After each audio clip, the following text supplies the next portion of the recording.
Yeah, Jimmy thought I had more to say. Nope, I don't got more to say. 7-2 loss. The series is Jets are still up in the series 2-1. Olin Keith got about 3.5 hours of sleep last night. Yep, 11:30 midnight sleep time. Jets shit the bed. They sure did. Woo, baby, did they shit the bed. St. Louis came out bashing.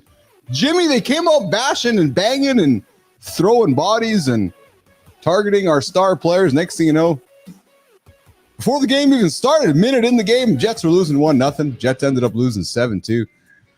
That's all right. We regroup for a Sunday episode at noon Central Time. Game 4, Winnipeg versus St. Louis. I know I'm going to hear from all of you guys today here in the comments. I know I'm going to hear from all of you guys across all of the social channels today. Yes, my boys lost, but hey, that's how a series is. Best of 7. The Jets are back after it. And we're going to have a great show here today, even if I'm moving a little bit slower here today. I'm your host, Keith Billis. Mornings Live with Keith and friends. I got after this morning, though, guys. Listen, the non-negotiables still happen, even if you get a few hours of sleep. Got up, got after, got my lift in today, got a little run in here today. And I ran from the darkness to the light, and I ran myself right to the lab this morning to hang out with you guys here this morning. Big show here today. We got that Scott Beal joining us here today. He's a drone guy. Yeah, the guy flies drones for a living with kids. I'm pretty excited about that conversation coming up this morning. We got there's some TikTok habit stacking stuff happening over on the old TikToker, and Johnny and Keith I'm gonna throw that at Johnny here later today. And talking about prioritizing rest over hustle culture. When I was leaving ICUC and kind of going through some changes in life, I focused on rest. And wow, pretty surprising things happen when you focus on rest. Hey, guys, just don't forget, this is an R-rated experience. Don't forget to like the channel, subscribe to the channel, tell your friends. We hit a milestone last night, guys, 2,500 subscribers. Thank all of you guys for hanging out. And yes, I see your comment, Holroyd. I knew I'd see you here this morning. Good morning, Adam. You can't control what happens, only how you react to it. Hopefully they come back on Saturday. I'm confident they're going to regroup and have a good game on Sunday. Jimmy, let's bring in Johnny here. Team, just remember that John likes to drop some F-bombs every now and then, so put the headphones in if the kids might be offended by that language. Why is it got to be me? Shaking, my brother? Why is it got to be me? I had to blame it on something. Check this really fucking interesting development here, right? So I promote all of my girls to go on spiritual journeys. And keep in mind, you have to really wear kids' gloves with that. You can't just force them to do something. Like, perfect example, like a lot of times you have parents that will force the Bible or church on their kids. Yeah. You know what I mean? Yeah. It's more religious. You know, I'm more spiritual. Like I want them to understand their purpose and blah, blah, blah. Yeah. I'm the same. Anyway. Yeah. So the youngest one, literally just 2 days ago, she calls us, said, hey, well, she texted us, said, hey, you know, I want to talk to you guys tonight. You know, of course, our brains go, shit, is everything okay? Yeah, everything's fine. I just want to tell you some stuff. What a delightful little deal. So she basically tells us that she started reading the Bible. I have no idea how it came about. Dude. Like it was the last thing I thought I was going to hear. And so she's basically just like, and you can see she's moved, right? Wow. I was like, kiddo, I said, correct me if I'm wrong here, but love that. It looks like you don't have a choice here. Like this is happening whether you like it or not. She goes, kind of. I find myself going back to this book with just a few spare minutes. And really? And then she says, you know, I'm a little, and keep in mind, you know, my mom loves, I mean, she's like really, really spiritual, you know. She's got multiple masters in different studies of religion. Anyway, so I told her, I said, you know, you got to talk to grandma because grandma would love to talk to you about this stuff. She goes, well, good. I have a question that I'm having a hard time with already. And I said, what is it? You know, she's like, well, she says, the Bible said that, you know, that's, you know, when I tell people that there's going to be, I can't remember how the word but she knew that when she explained to people what she was doing, there's going to be backlash. Yes. And she said, just like it said. And she said, some of my friends didn't understand it. I said, baby, don't worry. You know, you're going to start to find that, you know, as you start to go on your journey, some people are not going to understand, but what a I mean, holy Toledo. No, whether this was the Bible or any version of her journey, I would have been equally excited. So I'm not trying to force the Bible down anybody's throat or hers, but talk about really, really proud daddy moment, you know? Yeah. Is this the 23-year-old? No, that's the middle one. This one's 21. Yeah. Okay. This is fast. Yeah. It's pretty crazy, brother. I mean, it's like, where did this come from? And yeah, you know, really, really cool, you know? What I enjoy about that is that it's child led. And I know she's a young adult now, but it's child led. It's not coming from you or Tara. No, 100%. Something in her world. There was a moment in her world that opened her eyes to something that she was curious about, and now she's expressing that curiosity. And I love the fact that she reached out to you guys to say, "I want to talk about this." Because that 100%. Well, so let me get to the tail end of the story, right? Which is actually kind of comical, right? Yeah. So she's basically explaining her concerns, and this is like, I swear to God, dude, this is like exactly what I did, right? Because my first experience, I went to a church camp. I had my first spiritual experience, and I went home and did exactly this part of the conversation. She's like, you know, guys, I'm really worried because it says that people that don't believe are not going to go to heaven. She would never say going to go to hell. That's just, she was going to say. And she's like, so I'm really worried. She was looking at us like, you guys aren't reading the Bible, you know? And I said, look, you know, well, first off, that's what happened to me. I remember going straight back to church from church camp, telling my mom, you got to go to church. And I kind of spunked her into reigniting her journey with the church anyway. But it's just so crazy how it's like history almost repeats itself. It doesn't repeat, it rhymes. Yes. How did you, so you guys talked to daughter, conversation ended. You and Terry look at each other with a big grin on your face, a big smile on your face, a big moment of pride. I got to suspect. Okay. Well, it was actually after my bedtime. So I was toughing it out during this conversation. So I left a little early, but Terry and I it was a FaceTime, right? So we were basically kind of pinching each other down where our daughter couldn't see, like, you know, this is really fucking cool. That's cool. That's cool. And really, just so everybody knows, what we're really talking about here is personal development, personal growth. Yes, that's exactly. There's so many ways to do it: physical, mental, emotional, and spiritual. You want to call it religious, whatever you want to call it. But there's a lot of power in constantly developing yourself as a person on all fronts. Yes. So, hey, listen, I received some news this morning, moving our conversation on. I got some news this morning. I'm going to see if I can play something, see if it'll work this morning, Johnny. Let's see here. Oh, here we go. Happy birthday to you, Johnny. We have a birthday on the show today. Birthday to you. Happy birthday. We have our guest, Amy Reinhardt. Not our guest. We have our friend, Amy Reinhardt. Birthday today. Well, she was a guest, just a past guest. Yeah, that's right. Yeah. Happy birthday, Amy. Very Uncle cool. Stumbling on his words this morning. Yeah, Amy, happy birthday, kid. I think she's turning 29 today, Johnny. I was going to say, I almost asked how old she was, then I caught myself. Yeah. I know you were going to ask. I was right there. Like, no, that's a female, female, not in their teens. Time to start asking this. You don't ask the question anymore. And then you notice I picked the common 29. We're all, everybody, once we're past a certain age, we always are 29. Good morning, Amy. Good to have you on the show this morning. Happy birthday to you. Hope you have an awesome day. I want to stick with your daughter for a moment, Johnny, before I get into this conversation on TikTok habit stacking. I'm kind of intrigued by this.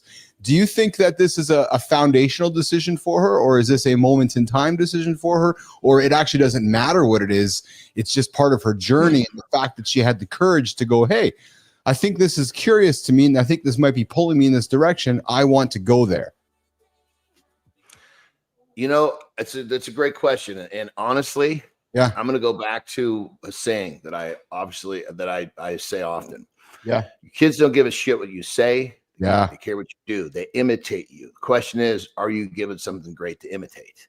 Yes. Well, she's seen obviously my mom, she's seen me, she's seen Terry, and even her older sisters all have their own version of some sort of spiritual journey. Okay. And so It was just kind of her finding her own way. We'll never ever suggest what to do or how to do it. You know, they learn from what they see. You know, Yes. And so we have lots of conversations about, you know, universal power, and you know, I've been programming their minds with the fucking law of attraction way the fuck back. They have no idea. I didn't use that word because there's I mean, fucking adults don't understand that shit. Yes. Yeah. You know, but the concepts are universal. Yeah, 100%. And so that's a great question. I think that at some point it was going to happen because she's been raised where she could see that this was, you know, she's seen a lot of people around her do this. And I think more important, it's not just do it to do it. She's also seen, you know, development. She's seen personal growth. Yes. And, you know, it's, you know, they say you surround yourself, you are the people you surround yourself with. Well, she's been surrounded by people who are constantly looking to invest in themselves, better themselves on all levels, you know, physical, family, friends, financial, spiritual. So, you know, it's just kind of one of her boxes to check. I think probably I don't even know she knew it was I don't think it was even conscious. I think it was subconscious. It's certainly enjoyable when we see our children arriving at a decision or a moment, right? And I'm going through a little bit here with Carter, Johnny, because there's an election coming up here next week in Canada. Carter's 18, so Carter can vote, right? So, you know, myself and even his mom, we're not about influencing Carter. Right? That's his own decision. Yeah, it's his deal. Although I am encouraging him to vote the right vote. Although I am suggesting he might want to vote in a certain direction. But no, my point is that hearing him ask questions, hearing him be curious, hearing him arriving at, you know, looking at the news or looking at moments that going, okay, I see how this is impacting me as a young man, now as an adult. And Johnny, it was just yesterday where our 21-year-old daughter and 18-year-old boy were just 5-year-old kids, right? And now they're making these big decisions and talking to you like they're an adult. And it's like, holy shit.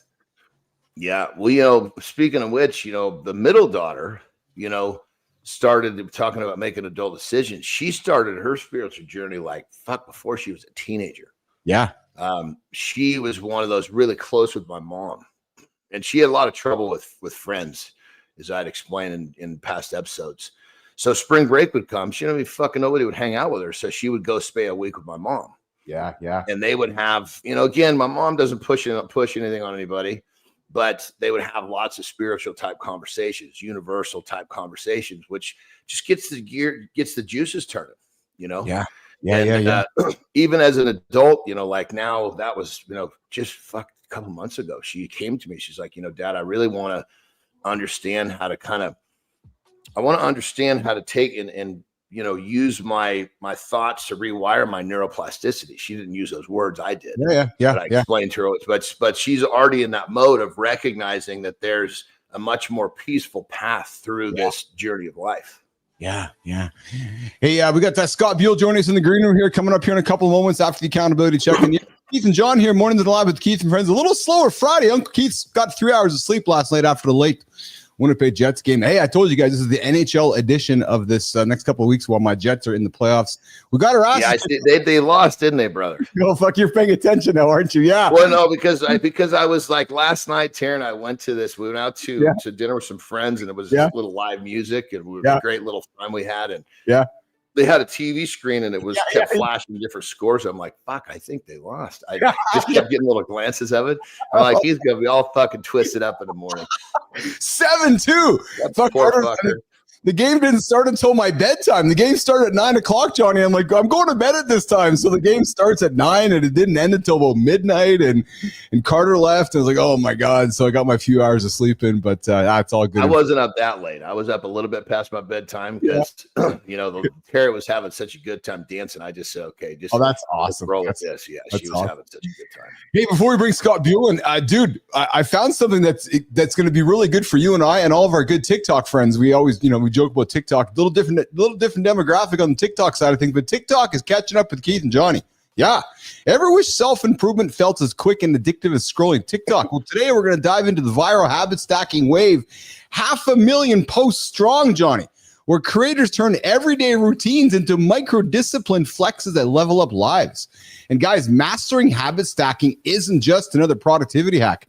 Research shows linking a new behavior, and this show talks about linking new behaviors to one you already do, rewires your brain's contextual memory, slashing the willpower tax. So you're not thinking about what you got to do next. You're just stacking habits. That means bigger results, less friction. Whether you're building muscle, saving money, or sharpening mindset, this idea of habit stacking is breaking out all across the TikToks there, Johnny. And obviously, the origin of this is not from James Clear. This is from John Andersen. Yes, the habit stacking concept is purely from the brain of Johnny Andersen. But obviously, the origins of this, Johnny, are James Clear, Atomic Habits, neuroscience. People are starting to lean into finding the neuroscience, this idea of stacking taps context-dependent memory and neuroplasticity, creating stronger neural pathways. And then, Johnny, kids and folks around the world are going, hey, and they're just taking it all across TikTok. Creators like Shelly Sacco show these 15-second micro routines. John, there's these trends happening on TikTok right now, these 15-second micro routines, right? Push-ups after coffee, gratitude journaling during skincare, breath work while waiting for Zoom, like taking one thing and stacking it onto another. And we're encouraging this next demographic a little bit below us, Johnny, to get into it. I think it's great, and one of the things that I think it sounds like with this wave coming off TikTok, this may be a good time to bring this topic up. So obviously this whole idea of what we promote is very intentional. Right? Yes. Granted, for I think for both of us, we have this morning routine, this rhythm, because it helps us. It's kind of what we need, to be the best version of ourselves. Other people, they don't have the same type of need to be the best versions of themselves. And so I guess what I'm getting at is this. I was just like anything else. Once it catches enough popularity, people start to do it. They don't really know what the fuck they're doing. It's just they're doing it because it's become pop culture. And so I guess what I'm getting at is I'm all for getting up and being productive and learning to stack habits and blah, blah, blah.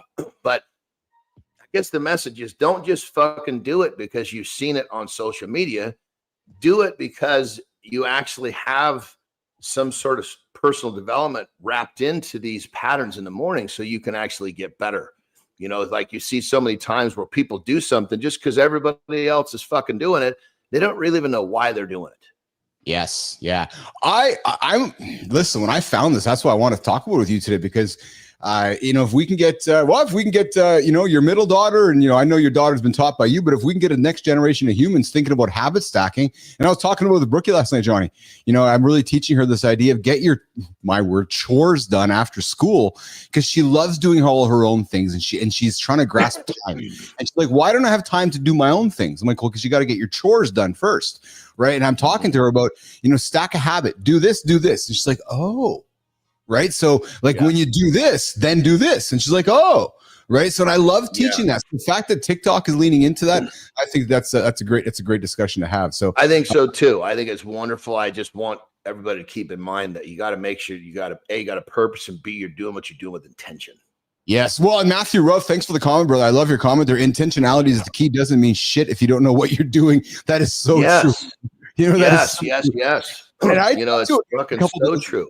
Yeah, and we use these words often on the show, but words like intentional scary to people, because when we're intentional, we got to follow through on it, right? And Matthew Rose says it is best, that intentionality is the key, because if you're just doing something for the sake of doing it, you're not getting anything out of it. So, and that's my concern with pop culture hitting this thing, like an atomic bomb. Yes, yes, I do. All right, why don't you step away for a quick little break? I'm going to do the accountability check-in, and I know Scott's having some tech difficulties there, so I'm not sure if we're going to be able to bring Scott Buell in, but if we can, great. Brother, you know what? It doesn't make a difference. You and I blow this motherfucker up, just the two of us, no problem. This is true. Come on, baby. Sometimes these motherfuckers get in here, and I'm like, this fucker's just a cog in the wheel. Get him out of here, Keith. Come on, man. This is dry shit. Oh, Johnny, I love Johnny. What's going on, Marty? Hey, Johnny, I had coffee with Marty last night. He gave me a call. I'll update you on his status here when I come back here. Listen, you guys can't outsource self-respect. Ask my Winnipeg Jets. Oh, Jimmy, you won't find it in a book. You're not going to find it in the standings either, and you won't get it by copying someone else's routine. I got to rant for a second on this one. Johnny, take your earbuds out. Guys, stop copying somebody else's routine. It's not going to work. No, because it worked for him, it's probably not going to work for you. And because it worked for her, it's probably not going to work for you. Stop doing things because that's what that guy said you should do. Find something for yourself. Yes, that's just how it has to work. And listen, Jimmy, I'm just, fuck, man. Self-respect, I'm telling you guys, it's built in quiet moments. Yeah, like when you show up after breaking a promise to yourself yesterday, you're like, yeah, I'm going to get some life expectancy work in, but I can't do it. What? No, you said you'd get up early. You didn't. You said you'd use your left hand. You use your right one. You use your right hand. You use your left. What? Most people spiral. Their heads are all over the place like Uncle Keith this morning. But accountability starts the moment after you fail. It does. When you fail, you fall. You got a choice. You can either get up and get after it, or you can just fall and wallow and not accept the accountability of the moment. But when you get up anyway, when you show up again without needing a clean record, that's how trust in yourself is built. Not by being perfect, no, but by not quitting. Or when you stop hiding the parts of your story that don't look good, the messy middle, the scripts, that's where your strength comes from. But most people curate their highlight reel and wonder why no one really connects. So talking to a fellow yesterday, he's like, why isn't anybody connecting with me? I said, look at your content. He's like, what? I'm like, dude, your content is all curated, glossy pictures and videos of non-reality. And he looked at me like, oh, I'm like, yeah. I said, start showing up as the whole version of yourself. Stop showing up as a version that is curated from 1999 or 2005 when we were just getting used to this curated social media world. And I said, be the one who's failed, be the one who's learned, and be the one who's kept going. Because that is the reality people want. And you might even piss some people off along the way, but hey, choose yourself. Because if your success is going to cost your integrity, it's not really success. So guys, I invite you this morning, whenever you make decisions, ask yourself this. Would I still respect myself if no one saw this? Ooh, ask yourself that. Then make the choice that aligns with you. Even if you're doing that solo life expectancy work. What's going on? Good time? I see you there in the comments. Good morning, good morning, good morning. Jimmy, are we bringing Scott in this morning, or are we having some tech issues? I'm looking for your comments or Jim to keep me in the loop on that one. And guys, we came into the conversation before the accountability check-in on the TikTok's habit stacking stuff. And I wanted to maybe just anchor that. I wanted to anchor this with some takeaways for you guys. So here's how we'd recommend you guys might want to get into the idea of habit stacking, right? It's finding an anchor, right? So listing 3 rock solid daily habits, right? Thanks, Jimmy. I appreciate that, brother. Scott, sorry we couldn't work you out. Let's get after it in the future there, Scott. But Johnny, I thought that I wanted to keep the chat going on with the habit stacking and just and wrap this up with some practical takeaways, because I know we talk about it daily, but sometimes we don't really maybe leave somebody with a takeaway. But I got a few here. So finding an anchor, listing 3 rock solid daily habits, right? So we know these ones, guys, you do every single day. It's either having your coffee, it's brushing your teeth, it's doing these things. And John, I know I love your experience around this, is that you pick one thing and anchor it to another one and add a minute or two to it. Lean into this one. Finding an anchor, Johnny. Yep. Muted. 100%. Yep. I'm muted. No, you're good now. Sorry. Yeah, you're good. And then the next one, guys, is using a habit tracker. Maybe you want to use a habit tracker. Some folks, Johnny, are into streaks. They like seeing the visual streaks. And I'll be honest with you, it could be as literal as on your notepad, writing one of those, like 4 lines and a cross through it, right? So if you're a visual human and you like to see things happening with your eyes, well, get your journal, get your pencil, and write it. Cross off an X on the calendar or whatever it is, Exactly. I know it sounds so rudimentary, but man, those visual cues help our brain, right? They help our brain. You say totally, and you say anchor. Another way to look at it would be trigger, because a habit needs a trigger. I like that. Needs something that's going to. I mean, granted, they're kind of the same in one, because a trigger usually is also an anchor, meaning an anchor is an existing habit that you keep, that, like wiping your ass. Okay. That's the fucking, you're going to take a dump. That's an anchor. The wiping your ass, that's the trigger. I like that. Yeah, that's exactly it. That's exactly it. So guys, it's funny enough when we're talking about James Clear and, the king of habits, I love it. But, for me, the habit stacking started when I was young, but it was just a fucking means of survival. You know what I mean? It was like, it's like and it was like, okay, I have to start doing this, and I have to do this every day. And I would like, holy shit, how am I going to do this every day? And I'd be, you know, it was about how am I, because for me, like my mom, how am I going to remember to do that? That would have been a very common thought for me as an early teen. Like, holy shit, how am I going to remember this? Right. So, because obviously my confidence was pretty fucking low when it came to learning and, you know, following along. Yeah. How am I going to remember to do this? Usually was something that everybody else was doing, and I was trying to keep up. So I just went. So I was like, oh, well, goddamn it. If I do it after this every day, I remember like the anxiety just fucking leaving my brain. Like, wow. And that was before I started writing shit down. It was just me taking that thing I needed to do. Like, for example, weekend homework.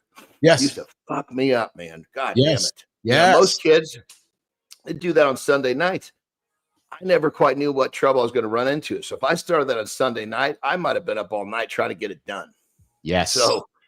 So for me, okay, how am I going to remember to start early on my homework? Well, but you had to learn that though. You had to learn that somewhere. Oh yeah, because when you don't, you get your ass kicked staying up too late trying to study for a test or whatever it is, and you're wiped out in the morning. You can't perform the next day. Anyway, so what I did with this one was I got home on Friday, bam, did my homework. That was it. That was non-negotiable. I got that fucking shit done. Now, if I had a test, I would review it on Sunday night because I needed to be fresh in my mind. Yeah. But the bulk of the work was done. That was I was home. I got home, boom. I would usually get home, have something to eat, bam, homework. Well, that's what I've been talking about with Brooklyn yesterday, which is really funny because she loves her own time. Like it's incredible to me how much she wants to do her own things. And I'm like, Brooks, that's awesome. But there's these things you have to do before you can do this. So in order to get to the dessert, you got to eat your dinner, right? So your dinner is getting your homework done, getting your piano done, getting your, and she likes to negotiate, right? I'm teaching her this idea that got to get these things done. And then you can visually see time. You can see these accomplishments and you're going to feel great about it. Last night, Johnny, she got all her stuff done. And Lauren's like, okay, Brooks, you got an hour of free time. She's like, an hour? I'm like, yeah. Her face. You know, brother, a thing I love about this that I don't know that many people are seeing is you've done such a good job raising her and keep her focused on the right shit. How old is she again? She's 8. Jesus Christ. For some reason, I was thinking she was like almost a teenager. You've got her mind groomed in a way where at 8 years old, she values the only fucking goddamn commodity that we know as human beings you can't get back, which is time. You're right. Human beings go their whole fucking life and never understand the value of time because they've never been basically molded mentally to recognize how valuable it is. Yes. So, brother, I gotta say is fucking awesome job, man. Well, thank you. Yeah. Well, it's just so she loves doing her own thing. And here's the thing too, right? So, you know, she's at her dad's and she's at our place, she's back and forth. So it's important for her, as you know, because you know your children don't live with you, but it's important to teach the children those habits so that they can succeed when they're on their own. Right. Yep. So it's as important for her to learn those habits when she's here. So when she goes to her dad's, it's the same habits. Right. And then one day, and then one day, as she keeps continuing older, those habits just move on. Right. But this conversation is fascinating to me right now, John, because what I'm going to say is quite obvious. I don't think, like, if you're a parent who doesn't have good habits to start with, your kids aren't going to have good habits. I know it's so obvious, but that's brother, it's so fucking. I mean, it's so fucking simple. They don't care what you say; they care what you do. Now, the second part of that is kids imitate. The question is, are you giving them something great to imitate? Most people are not focused on doing things that are great. And because of that, their kids are learning to do this rather than learning to do this. You know what the balance in that though, Johnny, is, and I think the balance, the risk, the fear in that, and I'm going to be, you know, I've been having this conversation with Carter a little bit recently is, and I'm thinking you the same way with your girls. You don't need to be me. I don't want you to try. No, fuck no. Exactly right. This is not about you It's not about you having to go be a wrestler or a bodybuilder. Don't try to be, if you want to be like your mom, go be like your mom. But don't be like your mom because that's what you think you need to be. And that to me is the balance, right? Which is we want our kids to see and lead by what we're doing, but also recognize that you're your own human being. Right. And brother, and on that level, my little girls, especially the middle one, came to me. They all did it. The two little ones primarily. They all did it, but the middle one the most would come to me and say, Dad, I don't think I can do what you did. I don't want you to do what I did. I want you to do what you want to do with the same. I can't remember how old she was, but I didn't use intention. She wouldn't have understood that. I want you to do what you want to do, but I want you to do it with the same fierceness or whatever I said. Just as long as you do what you want to do all the way, that's all that's needed. Hey, real quick, we jump back to this time thing before we drift too far away. Yeah. So yesterday, we talked about obviously knowing how to, recognizing the value of time. Yes. Wonderful thing with Brookie at 8 years old. Jesus Christ. So yesterday, I value time like no other. It's like it's like even if I'm going to have time to rest, I want to intentionally rest. I want to do everything with my time is intentional. Right. Yeah. So yesterday I pick up the buggy, right? Remember getting the buggy done. Right. So pick up the buggy. Yeah. Pick up the buggy and so I go, I'm basically going to pick up the buggy. I'm going to go get gas because it's low on gas. I'm going to go pay the property taxes. Then I'm going to come back home. Right. And anyway, so I go and I pay the property taxes and I come out and the fucking thing won't start. I'm like, God damn it. Jesus Christ. And it was so close, dude. So close. I flooded it. I pushed it because it's kind of a souped up motor. It's pretty fucking fast, but you got to, it's like, I don't drive it enough to really understand the sounds of this fucker. It's like, God damn it. So I ran the battery all the way down to fucking not even turning over, trying to start. I'm like, you fucker. So, and at this point I'm like, okay, my phone is almost dead. Right. Yeah. And I'm going to be stuck here with, it's like, I'm just going to be fucking like literally just my time is just vanishing like a fart right now. That's all I can think about. Yeah. Dude, you are just fucking, your commodity is vanishing. So I asked this dude pulls in, I said, hey, you got some jumper cables, and he says, oh yeah, no problem. But keep in mind, people down here, they're fucking tranquilo. They move slow, so yeah. He's like, oh, I just need to go to the bathroom. I'll be right back. And fuck, it's not coming. So I'm, God damn it. So I'm sitting there problem solving. How the fuck am I going to get this thing going? So I'm like, okay. So I back this thing out the street. It's light. And I start to push this fucker down the street because I'm gonna push start it. You know what I mean? Because I'm like, I'm wasted enough time. Anyway, these dudes see me pushing it down the street. Movement creates momentum, and you were showing it. You're like, I gotta. I was like, well, and here's the best part: because I started doing this, two fucking dudes pulled over their car, jumped out, got behind, and said, "Yell at me, get in!" And said, They started pushing from behind, dropped that fucker in gear, farted it up, and got home, baby. Well, but it's like it was all dude. Because what? You're a big dude pushing a buggy. I'm thinking people are like, what the fuck's this guy doing pushing a buggy, right? Well, then it looks really fucking funny because Jesus Christ, it's like there's no fucking open door. You're leaned over trying to hold on to something and fucking steer, And it's this little fucking street that the place is on. But it was just the fact that I was taking that action, that I was doing everything I could. It was the law of attraction. Other people came to help me. And fucking bam. So I could have sat there and waited for the guy, God knows what, he got distracted, but to come back with jumper cables. Like, no, I'm not going to waste my time. I'm going to problem solve my way out of this. And bam.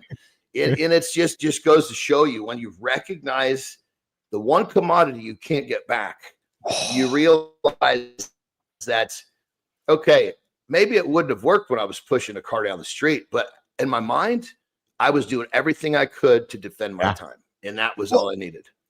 And don't you find as you get older, good morning, good time, I see you laughing there like I was, don't you find as you get older, you're getting more protective of your time because it goes faster?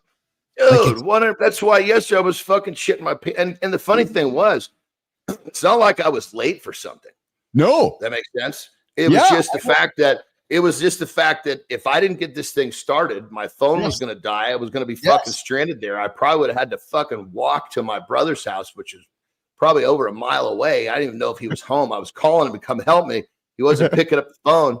So I was just like, I have to problem solve my way out of this. Yes. Well, it's funny. So last night, so we told Brookie she has an hour. Well, so she dilly-dallying here, dilly-dallying there. She comes out and Lauren's like, okay, Brookie, you only have 40 minutes left. And she's like, what happened to my hour? I'm like, Brooks, that's how time works. It goes away. Yeah. But it goes so fast. When you're jerking the chain and doing this and that, and she was laughing. And I says, Brookie, I wake up every single day going, where the hell did the last 53 years go? And she was just laughing at us because that's what you're seeing, Brooklyn, is the value of time getting out of here. So that's on that level, kind of wrap that little thing up with the buggy. I think the lesson here, at least for me, that I want to make sure of is it's not that, having a few minutes of down. There's nothing wrong with having some downtime, having this, having that. But, me being stuck sitting in the fucking buggy waiting for somebody to come help me or walking, wherever I had to go, it was basically me not being intentional with what I wanted to do with my time. That was the concept alone. Now, when I got home, what did I do? I actually fucking did a couple of just, half breath. I had some time set aside to do a few things around here that needed to be done. Like I had to fucking put a couple of screws in doors and shit like that. Yeah. But that's my time was set up like, fuck, I'm going to spend an hour, poking around the place, tightening some shit up. That was intentional. I wanted to do that. But I guess what I'm getting at is just don't let time slip away just because. Don't just accidentally lose your time. Use your time. I think what's key with this message, John, this is a great conversation. I think what's key in this message is that some hearing us would say, oh, Johnny, you're too fucking neurotic. You schedule this and schedule that and schedule this. No, actually, what I'm doing is I'm scheduling intentionality. And hear me out on this. Yes, I still rest. Yes, I still sit on the couch and chill. Yes, I still watch some YouTube to educate my brain. But it's all intentional, baby. Exactly. It's all intentional. 100%. And that's where I think that sometimes we can encourage our listeners and the men that are hanging out with us is that we're not saying don't go sit on the couch. We're not saying don't go and rest. We're not saying go and take some time and just go and chill, right? Yes. There's because if you're intentional with your rest or if you're intentional with your chill, you're going to be intentional with your productivity. And the way you do one thing is the way you do everything, brother. When you're intentional about everything, especially your time. Yes. Because you're intentional with your time. That's the thing that you invest. Because time is currency, right? I've never been more aware of investing. Yeah, you're investing that currency in what you want to invest in. Yes. Yep. It's exactly. And speaking of investing in, so you'll get a kick out of this one too. So Brookie comes over from school yesterday. We're talking kids here today, Johnny. Brooke comes over from school yesterday, and she's looking for something to snack on. You know the after school snacks, right? So she's comes into the kitchen, and over there on the counter is a bunch of her Easter treats that she gathered a couple weeks ago, right? So she has a choice: go and have some Easter treats.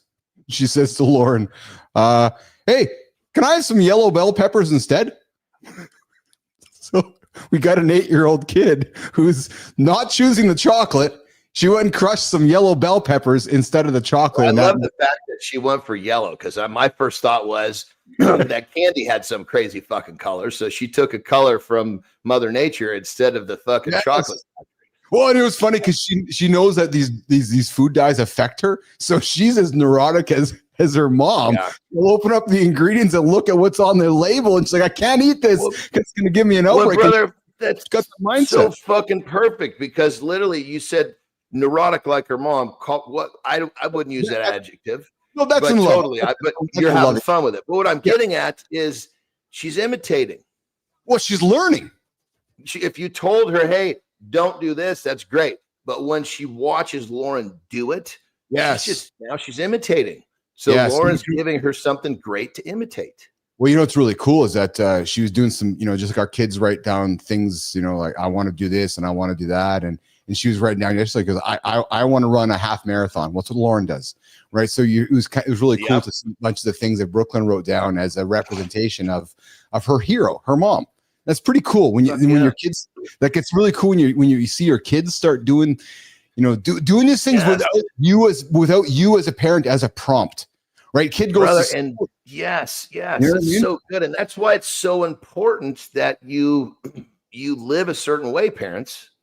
Yes, they're imitating. Like with my girls, they were both on a 2-time national championship cheer team. Yes. Right. They watched me become national champion in multiple different sports on my way to become pro. Yes. And as far as they knew, that's what they did. They just worked hard at what they did and they became the best. I'll tell you something, man. It's going to happen. It's happening to me today. As much as we love our kids and we set our kids up for success, don't you sometimes in your own head going, oh shit, man, my kids keep me accountable? And I mean this with love and jokingly, but Carter's coming by here today. We're going to start. He's done wrapping up school here soon, and he's graduated. He's like, hey, I want to step into the lab and start doing some work with you. I'm like, okay, let's do that. So now what that means for me is that he's pushing me to another level because he's going to start holding me accountable. And because I look at how he shows up, and when I see him showing up, it makes me want to show up. And it's like that be careful what you wish for thing. And I'm saying it all with love and jest, of course. I'm like, okay, now my boy's showing up in my world. I guess I need to up the accountability within myself because he's going to make me help. You know what I'm trying to say? Brother, let me tell you a fucking quick story that illustrates exactly this. So I don't know if I've talked about it, but I posted on my social media. Yeah. I used to run these steps up in Northern California before we moved. 150 steps, fucking straight shot. You told me that. One little fucking landing. There's a picture of one of my daughters running with me on these steps. They all ran those steps. We all basically, they learned to overcome adversity on those steps. But anyway, this one time it was just the two of us. Yes. And for whatever reason, I wasn't feeling terribly well, but that's not a reason for me not to do it, as I was showing her. Yeah. And so we would go and when we'd run 10 because I wanted that. Okay, this is what we're doing. They knew that if they worked hard, they could finish, blah, blah, blah.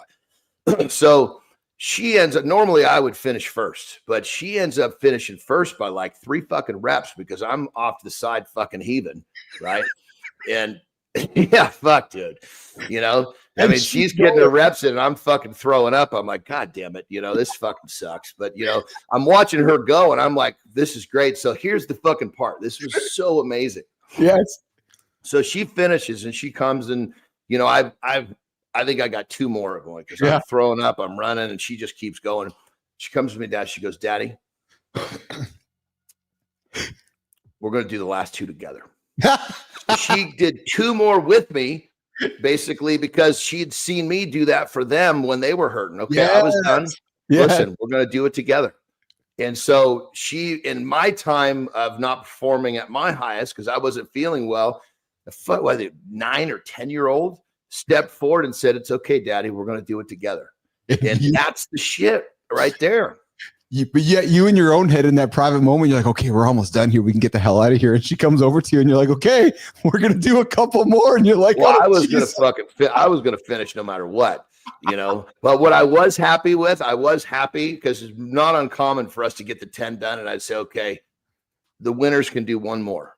Yeah. That's what I would say. Don't have to do shit. I just say winners do 1 more. And I would go again.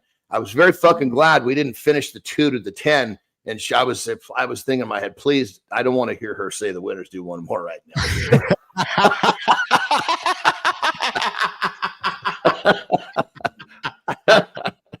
Oh my God.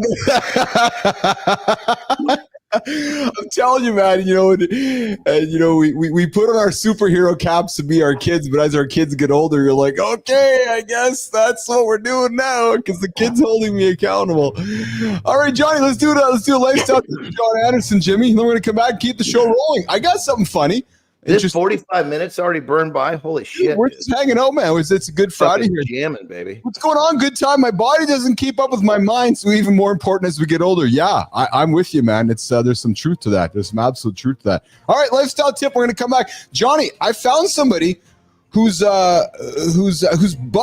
crushing watermelons with her thighs. I've seen that a few times. It's like dudes get all fucking turned on and bent out of shape about this. It's incredible. Yeah, let's get into that in a second. Johnny's lifestyle tip is happening right now. Let's do it, Jimmy. All right. This kind of goes right along with the conversation we're having. See, so many parents, leaders, whatever you want to call it. You don't even have to be a parent. Maybe you lead people. Maybe you have a business, whatever it is. We got to understand is it doesn't really matter what you say. It matters what you do, because leading by example is the most positive example, especially if you're a parent. You can talk till you're blue in the face. They just don't cut. They don't give a shit what you say. They care what you do. So you got to ask yourself, are you teaching them things that's going to help them in their life? Or are you teaching them things that they're going to have to remove so it doesn't fuck up their life? Very important question to ask yourself. Because when it all boils down, they imitate. So ask yourself a simple goddamn question. Whether you're a parent, a team leader, whatever it is, are you giving them something great to imitate? Rock and roll. Giving them something great to imitate. Get up and get after it today. Mornings in the Lab with Keith and Friends. The only morning show, guys, to get your ass out of bed and hit some big audacious goals without hitting that snooze button. Ooh, I was looking at the snooze button today, but I didn't hit it. I got up and got after it and had my coffee, and took me a few extra seconds to get into my morning, but I made it happen here, Johnny, which is what we do every single day. And hey, we got to get up anyways. Hey, I got something interesting here. We're talking before the break here. Have you ever wondered about the limits of human strength and what it really takes to crush records? Today, the incredible story of Turkish bodybuilder Gözde Dogan, who smashed a Guinness World Record by crushing watermelons with her thighs. Dude, on January 10th of this year, personal trainer from Turkey set the Guinness World Record by crushing 5 watermelons between her thighs in just 60 seconds. Fuck, just the logistics to that alone would be difficult rather than fucking squeezing them. So let's talk about that for a second. So I saw that that's like 12 seconds of fucking melon. Yeah. So let's paint the picture visually. So they're sitting down on the ground, right? And they put the watermelons in their thighs and they essentially squeeze them together to crush them. I know it sounds lock their feet together. Yeah. Yep. Okay. And then basically clamp down. And I think what gets dudes so fucking fired up is it shows how powerful the inner parts of their legs are. Oh, right. Yes. Mm-hmm. Yeah. So yeah. you can imagine if that's strong, what else is going to be strong? Yeah. Well, yeah. Yeah. No kidding. So this, she broke a record in this one. This event broke a record. The previous record was set in 2017 by Ashton. Jimmy's got a video for us to show. Jimmy, you got that? You want to throw a video up there, Jimmy? That's awesome. Fucking Jimmy's on the ball, man. Jimmy.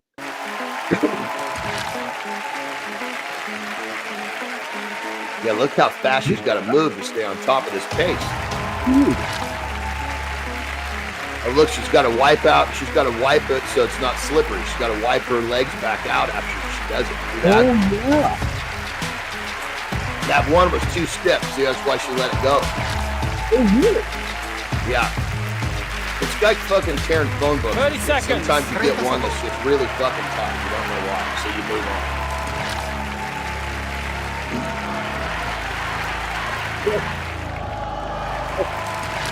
Yeah, look at that. She's got to get it right in position and let go, because if she's holding it, there could be force coming from her hands.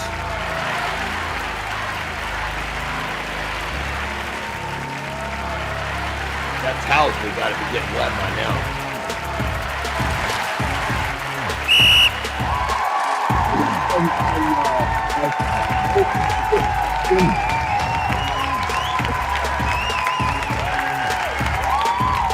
Now think of all the weirdos that are trying. God, I want to eat that melon. Give me that melon, man.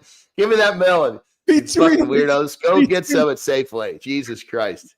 Between what you're saying and Jimmy's comments here, I'm just trying to hold myself together because I'm full of curiosity. Because you know I'm a curious soul, Johnny. So here's my curiosity. So first of all, like, who wakes up and says to themselves, I think I'm going to use my awesome thighs to go crush some watermelons. And hey, I think I'm going to go and chase a world record at crushing watermelons. Like, what the hell is, like, how does that, where does that thought process start? You know, I would have to imagine now with social media, somebody sees something like, fuck, I can do that. Yeah. Like, but you real quick, brother, sorry to interrupt. Yeah. Gotta give me a fucking piss. Christ we forgot. Yeah, Johnny, let's get Johnny for a piss. And I'm going to sit here and be curious about this whole situation with this human crushing watermelons with her thighs. Like, Jimmy, I got to be honest, Jimmy, I'm wondering, like, there's a lot of things I wonder when I see that. I wonder about, the strength of her thighs. I wonder about like how many did she do there? Was it like 12? I think it was like 12 she did there. And I can't believe that. How many she did? Five watermelons between her thighs in just 60 seconds. And I didn't even think, Johnny, about the wiping herself off in the middle. Yeah, good time. Yeah, I saw Good Times comment. They want to be the towel. Yes. Yeah, the men who are watching want to be the towel. I'm just thinking out loud here. I'm trying to put my words together properly that, if there's a man that's going down on this young lady, I'm thinking that if she's enjoying it, she might just hold you in as long as she possibly can. Yeah, good time. I'm with you there. Like, how did she think this up? Well, as Johnny said, there's probably some social media challenges going on where they're like, hey, let's see how many watermelons you can bust within your thighs. And that would be that's a pretty good award to have, which is, I have the Guinness World Record for the greatest thigh crushing thing. But then what also surprised me, Jimmy, good time, Johnny, is that all the folks sitting in the audience watching this happen. So it's like, I'm just wondering aloud here whether it's like, hey, coming up this Friday, we have a watermelon crushing event with thighs. You can go buy tickets. Like, are people sitting in the audience? One of those TV shows where she was going to be one of many people doing weird shit. Yeah. That wasn't just set up for her. I'm sure the next one was fucking juggling. Who fucking knows? Yes. I'm sure there's something like that. I had a guy actually came to me a couple of years ago. And he's still out there doing this stuff. He just travels the fucking world on these different shows. And he does all these different strengths of feet. Like, he'll put on a fucking football helmet and go fucking barreling through like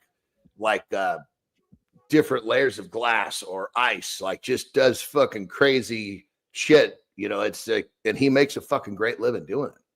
Well, talking about challenges, I had a text message from our buddy AJ last night, and he's like, "Hey, you remember the ice bucket challenge from years ago?" I'm like, "Yeah." He's like, "Well, there's another one that's brewing across the social channels right now, and my son has nominated me to do one." I'm like, "Yeah." He's like, "So I'm wondering." He's like, "I'm wondering that before I nominate you, will you do it?" And it's another ice bucket challenge. And I'm like, "Yeah, I'll do it. I'm a good sport." He's like, "Okay, so I'm going to nominate you." So apparently I'm doing some kind of ice bucket challenge here the next few days where I'll be dumping a bucket of ice water on my head for this challenge. Is it just a recycled version of the old one, or is it some new twist? I'm going to learn more today from AJ, and you might be nominated. So you're going to learn as well once I learn from AJ what the hell it's all about here. So it's just funny how these things recycle, right? They just recycle along the way, right? Yeah, very true. Well, the last time it was here, yeah, I remember my kids were in middle school, my two little ones. Oh yeah, and so I remember that era. Ice baths and shit, cold plunges were not popular yet. No. So now this should be a much different deal because it's, getting cold and in baths and showers is hip hop culture like a fucking bomb. Totally. Yeah, you're right, Adam. The last one was the ALS. Adam, yeah, there's a new one. Yeah, you're right. The last one was the ALS ice bucket challenge. Hey, Johnny, I found some research here this morning too, and this is somewhat repetitive, but again, I listen. The value of our show is awareness and intention and repetition in the loop, and that's how we live our lives, right? I did find some research here recently that breakfast protein, and you and I are all getting our protein, and breakfast protein beats blood pressure. Right. So guys, getting this, if you're looking, if you have high blood pressure and you're looking to lower your blood pressure, there's new research says that when you eat your protein, you can beat how much you eat for lowering blood pressure throughout the day. Right. So, so let me I don't know. I'm just going to take a stab at this. Yes, please. What if, because you're eating fucking protein, maybe you're eating eggs, right? Because you're eating eggs, you're not eating a fucking donut. You froze. You're back now, brother. Yeah, what was the last thing you heard me say? I said maybe you're eating eggs. Yeah. So maybe eating eggs is basically replacing the fucking donut. Yes. So maybe it's not the fact that you're eating the protein. It's the fact you're eating the protein is actually getting something else out of the way. Yes. Yes. Well, so there's some studies that for adults living with obesity, a simple shift delivered measurable cardiometabolic wins in just 12 weeks by shifting what you ate first thing in the morning, by focusing on at least 30 grams of protein at breakfast, and then easing up some of that protein at dinner time. So listen, you heard me talk earlier. Don't do what somebody else is doing. Do what works for you. So sit down with a coach like Johnny or Marty or Jory and have them put down something that's personal for you, not just because of what some other guy said. So, the point of this research is that it's suggesting that if you front load your day with your protein, that you might dial back your systolic blood pressure, and you might not raise your HDL by just changing how you're front loading your protein. So we know that protein helps. And this 2024 randomized trial, Johnny, was 30 grams of protein at breakfast, reduced dinner protein. And what it also was, it improved insulin sensitivity, steadier glucose curves, and higher morning diet-induced thermogenesis. And you talked about it, right? If you're having a donut or you're having that breakfast cereal first thing in the morning, a couple hours later, what's going to happen? You're going to chase it again, right? Yeah. Hey, funny side note, brother. Totally off topic. Yeah. It doesn't happen all the time, but most times. Yeah. So when you freeze, right? Yeah. When you come back, you're rocking. Yeah, I do. I rock because I want to make sure that I rock. You're getting your shit back in line. I love it. No, I rock so I can see if I'm frozen or if I'm still in the. I rock because I'm like, am I frozen or am I not rocking? Is what I do. And then the takeaway, Johnny, with this research was exactly what you said. Try eggs first thing in the morning. And the point of this article was it's the simplest way to get high quality protein with all your amino acids with really no thought process on it. You can do the protein. The only complete protein we know. Yes. So yes, you can chase the Greek yogurt and you can chase everything else. And I'm not suggesting none of that's bad. But if you're looking for a simple takeaway, go crush some eggs. Like it's just no more rocket science than that. And I got to be honest, guys, I've been doing that myself. I've been really focused on just having hard-boiled eggs upstairs. And Johnny, you've been a big part of that. I just make sure they're up there when I go upstairs, and I just crush an egg. I just eat them throughout the day. Put some salt on them and eat them throughout the day. And as I get older, I swear to God, it's like an egg just tastes so fucking good. Just a little bit of Celtic salt on it. It's like it's like my body knows this is what you need, dude. Yes. And for all those you guys that when we're talking about the egg, it's a complete protein. So a complete protein is checking all of the body's boxes, right? Because it needs all of that shit in there, right? So when you eat something that doesn't have that complete protein, like you mentioned, Greek yogurt. Yes. Not a bad option, but just not as good. Your body doesn't, anytime it's left with not getting everything it needs, it has to find that somehow. Yes. And so in many cases, it's going to find that in your own tissue. And rarely is it going to find that in your own fat tissue. It's going to find it in your muscle tissue. Yeah. Well, and I wanted to lean into the egg topic because, you're a huge fan of simplicity. And the nice thing with an egg, it is the absolute single ingredient decision. You just literally got to take the egg and boil it or fry it up. And it's like less than 6 minutes. So anybody who wants to do habit stack and doesn't have time, like, man, soft boiled egg, 6 minutes. And while you're doing your 6 minutes of soft boiled egg, you can do some push-ups or go and there's a good idea to habit stack, Johnny, kind of bringing this full course. Go put your eggs in the water. A good soft boil is 6 minutes. What can you accomplish in 6 minutes, Johnny? A lot. I mean, shit, there's so many things that you could do. But what I would recommend is doing that. You don't have to do it every day. I'd recommend doing that in batches. Yeah, I do 6 at a time.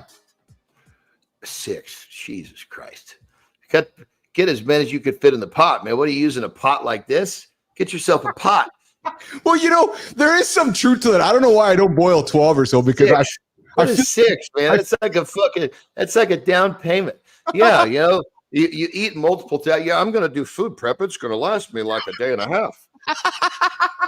What the fuck is wrong with you? Actually, no. That 6 would actually be done with just like the fucking morning. It's just there's not much in there. Jesus Christ! That's like I'm going to barbecue. got the huge fucking barbecue. One hamburger. Turn that motherfucker on for one fucking piece of something. No, dude. When I turn that thing on, it is covered. Hey, so listen, I got something on the protein side of things too. And I was looking for this because I had this on the agenda here earlier this week. I just didn't get to it. But guys, and Johnny's going to love this one because this is, again, another obvious statement. But again, it goes back to research and science and so forth. But you ever wonder why cutting carbs and fats sometimes backfires, leaving you helplessly raiding the pantry? It might all come down to that one surprising target your body will fight no matter what. It's protein. Right. Today, I want to unpack the protein leverage hypothesis on why skimping on protein can be the hidden trigger. And my point with this one here, Johnny, is when get this, you probably know this, but here's the stats. No, not probably. You do know this. Here's the stats. When dietary protein dips below about 15% of your total calories, research shows that people unconsciously eat an additional 200 to 300 extra calories a day. Over a year, that's the energy equivalent of almost 20 to 25 pounds of fat. I'll tell you why. Here's my point. Tell you why. Hold on. Here's my point. So folks are wondering why they're not leaning out, because if they're not, and here the simple point of the story is, if you're not getting your protein intake in, you're subsidizing your caloric expenditure with your body with other foods that are making you fat. Johnny. Okay, so check it out. If you don't get the adequate protein that your body needs, let's see if he's rocking when he comes back. There he is. So basically, if you don't get the protein that you need, your body has a requirement. It needs a certain amount of protein to function at the level it feels it's going to be okay to survive. Mm-hmm. So if you don't give it adequate protein, it's in need, right? It needs that protein, it needs those amino acids. So it's asking for more. So your body's saying, I need. What it's saying is I need protein, but you don't hear the protein part. You just hear the I need. So you keep eating to oblige the need. But the problem is, if you're not giving it what it needs, it's going to keep asking. Hence, you keep eating. Yeah, you bang on. Like, so the biological drive, protein needs are prioritized above carbs and fat. Your body is saying, give me protein first. And when the protein is diluted and 10% of energy, subjects boost total intake by almost 12%. Basically, when you're not getting your protein intake in, you're eating more of everything else. That's exactly what this research is saying. The threshold effect, raising protein above 15% doesn't slash calories. The leverage only kicks in when protein drops below the threshold. Right? Lower protein share in modern ultra-processed diets correlates with higher energy intake. So again, here's the other thing, Johnny, is that folks aren't getting their protein in, and instead they're making a different decision, having the ultra-processed food. And even with the ultra-processed food that says now including protein, not working. And what's happening is that we're eating more calories and we're still getting fat. So this research is saying people are wondering, why am I not losing weight, or why am I not getting a better body composition? Because you're not focusing on getting that protein into your body first. It's like fucking business. If you focus on the wrong shit, you're not going to get where you want to go. Yes. You got to understand where to put your energy. When you put your energy in the right spot, you get what you want. Yes. So there's in the diet portion. In this example, we're talking about put your energy into your protein. I made a video the other day saying, look, you want a quick hack to lose weight. And it's, most coaches are going to tell you this, but it's not a sexy answer, but it works. If you eat primarily protein every time you eat, you can't fucking help but to lose weight. Yeah. Well, and here's the takeaway, right? Flip the plate, as Jordy would say, build meals around protein first. And Johnny just said it, right? Fill your plate with protein and then layer the veggies, some smart fats, maybe some complex carbs, right? But not choosing protein first, guys, more than likely going to not have a positive impact on your fitness, your body composition, or your diet goals, if I can use that word. Well, we have our essential amino acids, which comes in form of protein. Yep. And we have our essential fatty acids, which come in form of essential fats. Yes. No such thing as an essential carbohydrate. I know. That's exactly. That needs to be the last on your fucking list right there. Bingo. And I love that. I heard somebody make that statement here, because you're right. There's no such thing as an essential carbohydrate, right? So yeah, we want them for energy, but they're not essential. A protein is essential. Hey, I meant to bring this. I meant to bring you up to speed on this earlier in the show. I grabbed a quick coffee with Marty last night. Marty called me last night, and he just wanted to give me an update. And he said, "Hey, tell Johnny." So Nation, some of you are wondering where Marty's been. Marty's schedule at Gold has been shifted around. And he's frustrated by it. He's like, fuck, I can't hang out with you and Johnny much. I'm like, dude, don't worry. It's all good. We're here. You come and go as you need to. But Marty's been dealing with some schedule changes at the gym he works at, Johnny. So he's having to balance his commitments over there and his wants with us, and he's just balancing it out. So hence he has been kind of all over the place, but nothing negative, just they changed the schedule, and he's like, dude, I'm finding myself going over there, and I got to spend less time with you guys. I'm like, not a problem. So that's the fucking problem that's the problem when you're working for that fucking paycheck. Yes. Those choices, you start losing choices, baby. Somebody else makes the choices for you, right? Yeah, that's exactly. Fuck you. You don't even get the choice to taxes. That shit is taken before you even have a chance to fucking write it off. Yep, exactly. All right, Powell, listen, we are at the 10-minute mark of the show here. Hello, hey, Lady Boger, I see you there in the comments. Johnny, here's what I'm going to do, brother. I'm going to do the Creator Spotlight, the community corner here. So I invite you to stick around for that if you like, or I invite you to take off and get your day started, whatever you'd like to do.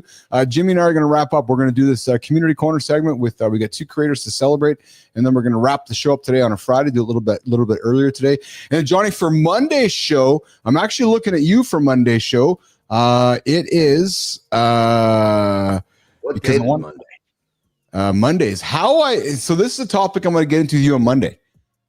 I, being you, how I reprogrammed my sweet cravings. Mm-hmm. Okay. I want to talk to you about that because I know you're good at it, because I know this has been a battle for you your entire life. I know that you talk about being the fat son of a bitch. I know you talk about staring in the kitchen, the pantry, and I myself battle sweets. So on Monday, I want to have a conversation with you about how how you reprogrammed yourself, right? And do you chase fake sweets? Do you et cetera, et cetera? So that's gonna be the big conversation for. Well, you know me, you're gonna get a nice fucking streamlined, simple fucking set of steps to do it. I love it. Hey, Monday the 5th. I don't think that's this coming Monday, is it? No, it's the following Monday. Or Monday, it'll be Monday the 6th. Yeah. That, just to give you a heads up, that day I'm gonna have like a 30 minutes tops. Beautiful. What do you got going on? So that's the day we're actually headed back up to the States. We're staying down here for Cinco de Mayo, which is yeah. And Monday is the 6th. And so because the town where we are, it's on the Sea of Cortez, so people come from all over Baja, to come hang out and for these different holidays. And so to get out of this fucking town, it's basically a highway that goes north. And if you wait for everybody to fucking wake up to get on the road, you are in deep fucking trouble in terms of like sitting. Like there's different checkpoints you go through, right? And those checkpoints could fucking you might sit in a fucking line for a mile long going through that checkpoint if you're not early. I can't get over. I can't get over how big Cinco de Mayo is. Like that's huge, in Mexico. It's huge. Yeah, I mean they enjoy their. I mean Easter's massive too. Easter, but it's a whole fucking weekend. Yes. It's huge. I saw a video of it. You part of your old world. What is it? Lucha Libre, the big event in Mexico, the big wrestling event. Like that's up. So you got WrestleMania here in North America, but there's that massive Lucha Libre event in Mexico City. I think it is, where it's I think it's in Mexico City. I saw a big event where that style of wrestling, right? Lucha is that style, right? So I think they all have their own names for it, but the company that I work for down there was basically called it the Anniversary Show. And it was just freaking chock full, baby.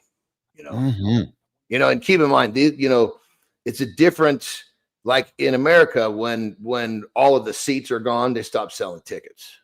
Not down there. It's how many people can fit in.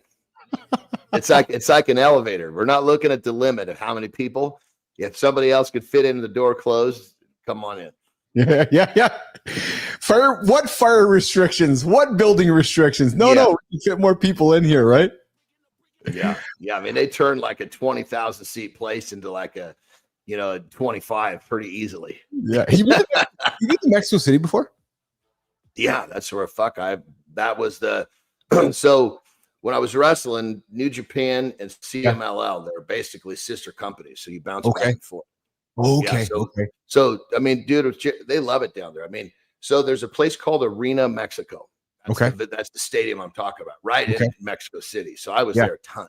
That's where my hub was, kind of like Tokyo was my hub. Yeah. But think of this. Can you think of another sport? And maybe you will. I don't know. I can't. It's very, very interesting thought, though. Another sport, call it a sport, entertainment, whatever you want, where they can do 3 fucking shows a week and still fill that fucker up. It's same. But keep in mind, 3 shows of the same stuff. It's not like, you had music one day, wrestling. Soccer the next. That tells you, and they've been doing that for fucking decades. That tells you how behind they are. They're wrestling down there.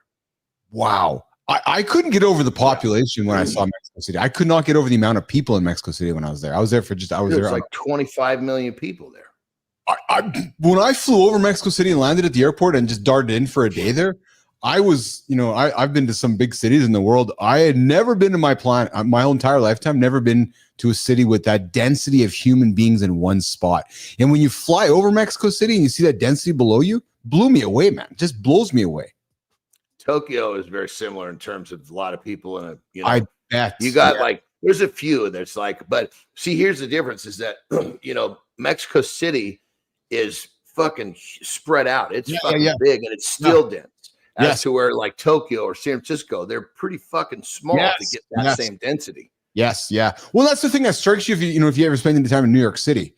You get into Manhattan and you're like, man, the density of the buildings, the density of the humans. It's like, wow. That's why I got to be honest with you. I enjoy downtown Chicago, maybe even a little more than New York City, because I enjoy the density of Chicago, but I also enjoy the space within the density. You know what I mean? In Chicago, you spent some time in Chicago before, have you?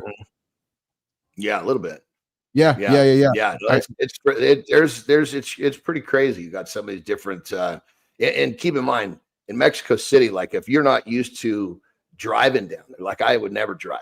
Holy Christ! Thank goodness we had drivers, but I mean, you have to understand how to drive. Like when the kids would come down, we'd be in, and they'd be like, "Daddy, nobody's paying attention to the lanes." You're like, yeah, I know. Like, just don't watch. Like Luis has got us. He was our guy. Don't worry, he'll take care of us. I was driving in Vietnam a few years ago. I was in Hanoi there for business, and you talk about driving. I was on the back of a motorcycle, and there's no lanes. There's no lights. It's a free for all. That's brave to go on a motorcycle in those environments. Holy shit. Yes, I was. I might have had a few pops in me at the time, so my courage was quite free at the moment. So I'm like, you get on the back of the motorcycle and just drive. And it was my young colleague drive. Like I reflect on it now, Johnny, and I'm like, fuck, I did that. You look back at yourself sometimes, and you're like, fuck, I did that. Well, a couple of fucking barley pops, and you're like, all of a sudden your decision making gets very, very skewed. Oh, that's exactly it. All right, pal. Well, listen, I'm going to walk you out of here, and I'm going to do the curse call in, and I'm going to get the hell out of here as well and get on with the day. We've got a great week. We had a great week. Got a big week next week. What are you doing this weekend? What are you and Tara doing? Well, today, I don't know. We just kind of fucking roll it day by day down here. It's fucking great. I mean, today we're going to go, we're going to play pickleball at 10. Yeah. Then I'm going to take my nap. Yeah. And then we're going to go down to the pool. They actually do, water volleyball. I think Terry will probably play. I just kind of sit back and relax, and it's great because it's I can kind of do what we're so lucky in this time of technology. I got a computer in my hand. I know. I can sit there and I can make progress or whatever I choose to do. I mean, some of that time at the pool will be intentionally set to spend some of that time will be set to make sure that I'm handling my business. But this is the life that's this is it right here, brother. I was just going to say there's intentionality with your rest. So that's good. Yeah. Absolutely. I got some stuff. Today I'm getting ready for Monday, Tuesday with the show. Carter's coming by. Carter's wanted to learn how to Well, he's getting to the next stage of his life. So he's curious about business. He's curious about what we're building here. And he's like, I want to learn more. I'm like, all right. So we're going to spend some time hanging out here today and getting after it and getting ready for Monday. And you know what he's doing, brother? He's imitating.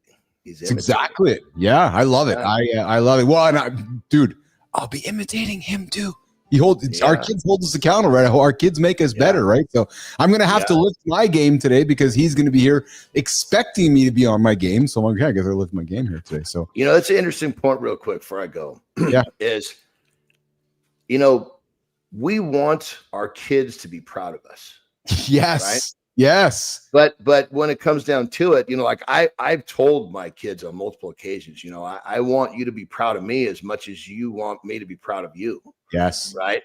And so if you think about that, then ask yourself, how are you fucking living your life? Are you living your life in a way where they're going to be proud? No. Some of you guys may need to do a little fucking self-analysis. That's such a true statement, man. That's such a true statement. I ask myself that every single day, in my own moments is, would my kids be proud of me? And Jude, I'll never forget. I was sitting in the truck with the kids a number of months back because I was building the show, and I was maybe at about 95, 96% of full Keith. And I needed the 3 kids' permission to go all in, just be me. And what I mean by that was just fully represent all of me, right? Knowing that. Yes. And knowing that I wasn't going to embarrass them, but both be full on Keith, make this show. And when I had their full support, just that kind of like, yeah, Dad, get after it. Right. Because listen, Johnny, there's not a lot of 53-year-old men, John Andersen, Keith Billis, who are creators, YouTubers, starting out and building a business. It's just, we are choosing an unorthodox. Fucking perfect. Because if there was, we were doing the wrong fucking shit. Fuck. That's why we found each other. Exactly right. And that's why I love, because it shows the kids, your kids and my kids, that, let's not be like everybody else. And it's okay to not be like everybody else. And there's a path not like everybody else. And that's what it's all about. So, and on that level, brother, it's crazy because we start off when we're young. All we want to do is, like me, all I wanted to do is be like everybody else. Yeah. I had a really difficult time doing it. And then I was like, thank fucking God couldn't be like everybody else, because I would probably be more like everybody else if I had the ability when I was younger. I swear we were separated somewhere along the line in our journey, because I'm reflecting on what you said. I remember as a young man, Johnny, 15 years old, sitting in my guidance counselor's office in my black leather jacket, my pink shirt, and my black leather tie. Now we're both the same age, so put yourself in that. 15, right? And I got a pink shirt on with a black leather tie and a black leather jacket, right? I'm 15. Not like everybody else, right? But yet wondering why I wasn't like everybody else or wanted to be like everybody else. And she kept encouraging me, Keith, be your own human. And I'll never forget her, because her name was Jane Swintack, Johnny, that name, because she's been one of my big influences about be your own human, right? Jane, good job. Simple message that works. Yeah. Right. So 15, right? I was trying to be something. Who I wasn't. And she was the one encouraging me to be my own human. And that's just a life lesson that I was really, really grateful of. So, all right, pal, listen, I enjoyed the week. I always enjoy my time with you, my brother from another mother. You enjoy your weekend, pal. And I look forward to reconnecting on Monday with you. Another big week in the lab. Let's go, baby. I'll see you Monday morning. Have a good loop, my brother. You too, pal. Take care, buddy. All right, Jimmy. Johnny's going to get out of here. We're going to keep it going here, pal. I promise you, Jimmy, we'll be done by 90. And we're going to be done by 90. We got 9 minutes to go here. And it's not as if we have a broadcaster that's telling us when we can and cannot go, but we hold ourselves accountable. All right, guys, we're going to do the Creator Spotlight in the community corner. And it's going to come up right now. I'm going to get my notes in front of me here. Jimmy, we're going to start on the Substack side of things. We are the Tired Dad. That's me. Melissa, how did you know? Shout out to my awesome colleague who holds me accountable, who holds Jimmy accountable, who keeps us all accountable to good decisions, good quality content, keeps the pillars in check. Melissa Neiman here. Been on the team since day one, guys. She is awesome. And I would not be anywhere near where we are today without Melissa on the team. And Jimmy, well, I don't know. Good time, Jimmy here. I don't know. Sometimes I wonder, man. Jimmy. Sometimes I wonder about Jimmy. Frankly, Melissa, no, I don't wonder about Melissa, but Jimmy, I absolutely wonder about Jimmy sometimes. All right, guys. Fatherhood. Melissa would not have known that Keith and Johnny would have spent the day talking about fatherhood. She would have had no idea. None at all. And the fact is, we're going to get into this creator spotlight. Talking about fatherhood is awesome and extremely timely. But guys, fatherhood doesn't come with feedback. No, it doesn't. No reviews. There's no Google reviews on who's the best father. No, good time. There's nobody judging your performance on being a father. There's no scoreboard for who's being a better father. Keith and Johnny aren't competing on who's being the better father. No, it's just long days. It's just short nights. It's just this quiet hope that you're doing something right. Oh, baby, do you ever. You get up doing it every single day. You keep your fingers crossed and you hope you're doing something right. And I know Johnny and Terry were, and then all of a sudden the kids come to him and say, hey, I'm making this decision. Yes. Means you must be doing something right. Because we love our kids. We show up, we try. But some days, hands up for me, it still feels like you're messing it up. Jimmy, you know what I mean, right? You're a dad. There's some days you're like, fuck. Am I doing a good job being a dad, or am I messing up? Guys, I question myself daily. There's a vulnerability. There's a truth. I question myself daily whether I'm being a good dad. And even when you're surrounded by people, you can really feel alone in the whole situation. That is where this creator's work hits different. This creator is not offering hacks or hot takes. No, he's offering honesty. Meet the tired dad. Keith Billis. Wait, no, Jimmy, wrong guy. No, meet the tired dad. He's a writer. He's a father. And he's the creator of Reflections in Modern Parenthood on Substack. And he might be a Winnipeg Jets fan because he's a tired dad after their loss last night to the St. Louis Blues, 7-2. Yeah, true mother story. Yep. This guy writes the stuff. Dad, Jimmy, you got to keep that point in there too. 100%. This guy writes the stuff that dads think, but they rarely say. The internal tug-of-war between presence and pressure. The love that aches. The exhaustion that lingers. The guilt that sneaks in when you finally take a minute for yourself. Now, this guy's not telling anyone how to parent. He's telling the truth about what it's like to try. And in a world where dads are expected to show up without emotion, his work gives permission to feel, to reflect, to be human in the middle of all the doing. If that resonates, I invite you to follow the Tired Dad on Substack. And who's the Tired Dad? The Tired Dad. That's his name. I gotta be honest, I was waiting for a name. I'm looking at my notes in front of me here. Melissa, you tricked me on this one. I'm like, where's the name? I guess it's the Tired Dad. I'm thinking, Jimmy, Melissa, I'm thinking it's like Meatloaf. All right, hey, Mr. Meat. Is that how you address the Tired Dad? Hey, Mr. Tired.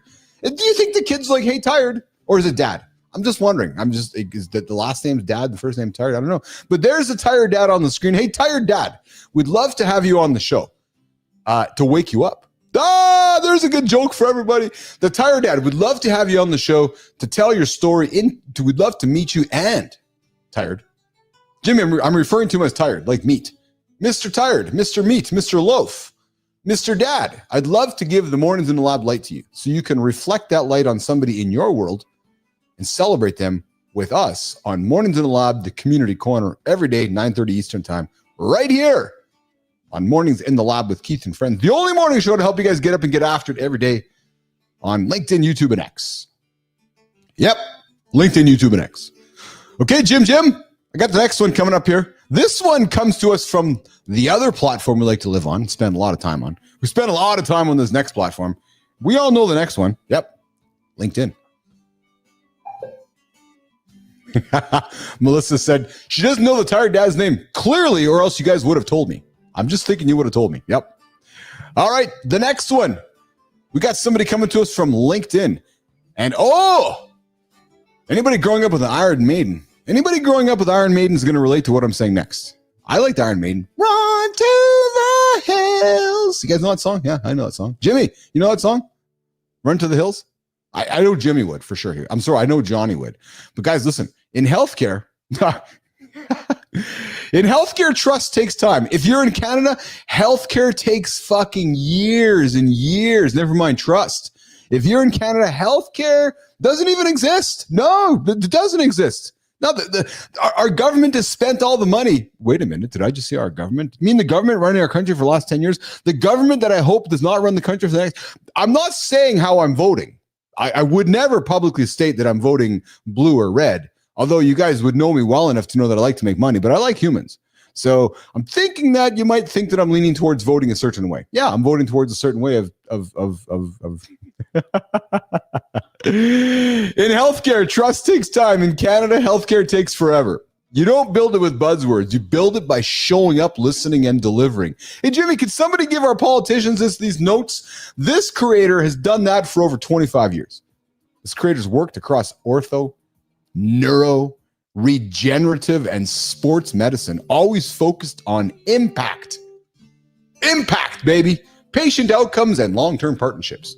This guy's a connector at heart. He's known for building relationships that last and for helping the right people find each other. Physicians, teams, and solutions aligned around a common goal. Now, this guy is not just known for getting in the door. He's known for what happens after. Nation, I invite you. Mornings in the Lab with Keith and Friends is excited to introduce you to Eric Dickinson, the lead singer of Iron Maiden. Oh, wait a minute. I'm sorry. Meet Patrick Maiden. No, not Iron Maiden. Wrong band, wrong time of the year, wrong era. No, Patrick. Yeah, Patrick Maiden. What's shaking, brother? He is a business development leader. He's a trusted partner to physicians, practices, and health systems, and he's a strong voice for opioid sparing and value-based care that puts patients first. Patrick has built his reputation by showing up, building trust, and helping people get results year after year. Listen, if you work in healthcare, med tech, or pain management, and you care about doing it right, I invite you to follow Patrick. Don't call me Iron Maiden. He's someone worth knowing. Yeah, he is. He's someone worth knowing. Patrick Maiden, over here, our creator, we're celebrating this morning on Mornings Live with Keith and Friends on the Creator Spotlight. And Patrick, here's how it works, my brother. We'd love to have you on the show. We'd love to have you here because I know there's somebody in your world that you admire.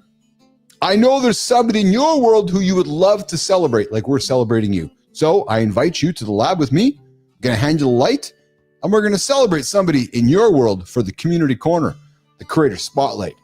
Morning to the Lab with Keith and Friends, the only morning show connecting community on LinkedIn. How's that for a tagline, Jimmy? Connecting community on LinkedIn. Yeah. There's a clip. Connecting community on LinkedIn. There you go. Okay. I'm getting out of here. Yeah. Now I'm just talking for the sake of talking, not even being intentional. Bottom of the hour. Jimmy, it's time to go. All right, we're back next week, guys. Monday, how I reprogram my sweet cravings. That segment will take about 30 seconds because Johnny, you know Johnny's answer. Yeah, Johnny's going to say, here's how it's done. So, guess what the tired dad is married to? Oh, the tired mom. Look at that. Yeah, the tired dad and the tired mom, a couple subsacks. So their name is Tired and Tired, and they have last name is mom and dad. There you go. True story. All right, Monday, how I reprogram my sweet cravings, and Patrick Murphy is joining us as well. And Marty will not be here on Monday, but myself and Johnny will be here. Jimmy will be here. Melissa will be here. And we're going to get after it. And I hope you guys will all join us. 8 o'clock Eastern time. Right here on LinkedIn. Over there on YouTube. And over there on X. Jimmy, let's go, man. The tired dad's getting out of here. We'll see you guys tomorrow. Thanks. Good time. Thanks, Holroyd. I'm really glad to have you hanging out with us, brother. Thanks, Lady Drew. Who else we got here, Jimmy? Thanks, Matthew. Thanks for all of you guys for showing up and hanging out with me this morning. I'm going to get out of here. I'm going to go have a nap. We'll see you guys tomorrow. No, see you Monday. Have a good one, guys.